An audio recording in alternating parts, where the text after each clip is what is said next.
Welcome to a tutorial on, well, not really a tutorial, just like a show and tell really, if anything. I'm going to show you a template that I'm working from in order to be able to put together orchestral works. Generally speaking, my workflow goes something like this, where I'll have an idea or something I'll have played on the piano, which you'll see sometimes over there in my work. Then that idea I will sometimes notate, but sometimes I won't. It probably kind of depends on the need for it. And then going from there, one of the things I'm looking to try and do is notate in full, or as full as is reasonable. One of the problems with that is it's not ideal because it takes a really long time. At least as far as I'm concerned, writing notation, unless you've had a lot of practice doing it, the sketches can take a really long time. I tend to, at the moment, I've not actually kind of got to that point where I'm notating everything. At the moment, it's literally just idea, then get on Logic and work on it. That's kind of where I want to go eventually, is to be able to actually notate everything first so that I'm not constrained by the computer, which is something that I'll be covering in a future vlog. I'll start with the strings for this one, just to run through. I'm using a template put together by Christian Hansen and Jake Johnson, which they put together for the use of BBC Symphony Orchestra. And with that, they basically plan to kind of make this a huge project template where you can kind of send it to other people and it'll be kind of interchangeable, and that's how BBC SO, especially with the most recent announcements, has kind of gone. So in the meantime, I'm just going to run through a few sounds.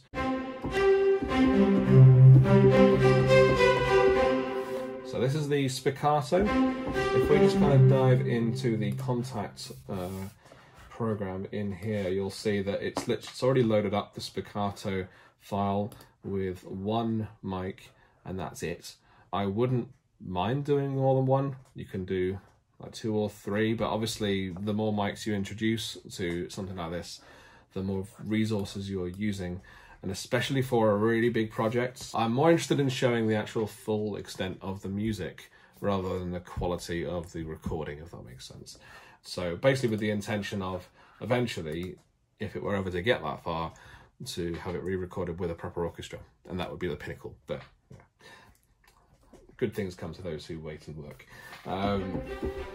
The second spiccato track, if you listen really carefully, there is a bit more of a kind of a reverb tail on there. I need to actually take off. If I take off the reverb of this, you'll probably hear it better. So if we take off this, where is it now? It's all the way back here. So the way it's organized is you have different sections, so wind, brass, keys, percussion, strings, etc, etc. And there's even 2 spare ones right at the bottom here. 3, 4 spares actually. Each of them at the end have effects stacks. So you've got obviously the 2 reverbs, reverb 1 and reverb 2. You tend to want, this is from Jake Jackson's idea, the convolution reverb, and I've forgotten the other one. There's 2 different reverbs that you need to have, and I use the Chrome Reverb and the Space Designer. The spiccato, yeah, it doesn't go that far down that point. And this is the other nice thing actually about this. This is part of the original Albion 1 library, or Albion library I should say, because it wasn't called Albion 1 back then.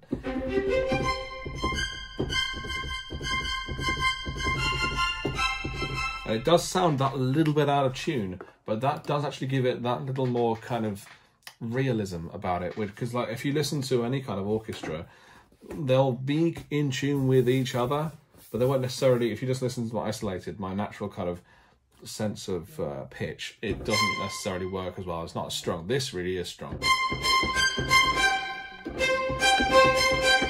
Really strong.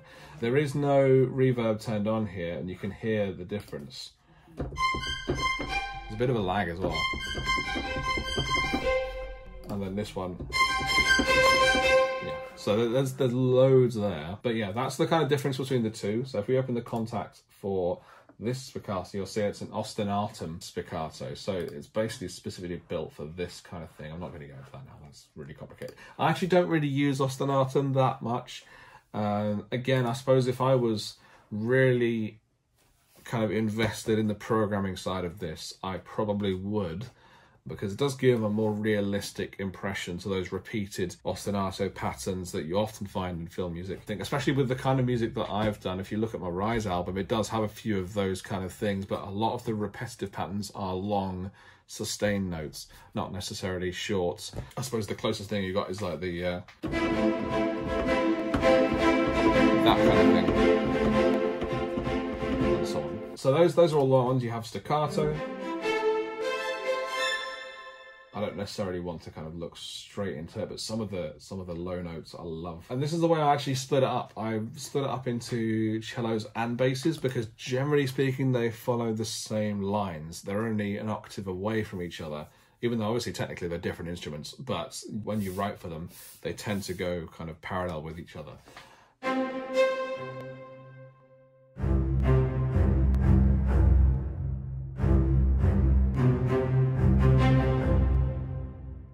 The tremolo stuff is quite nice as well. I did start on this.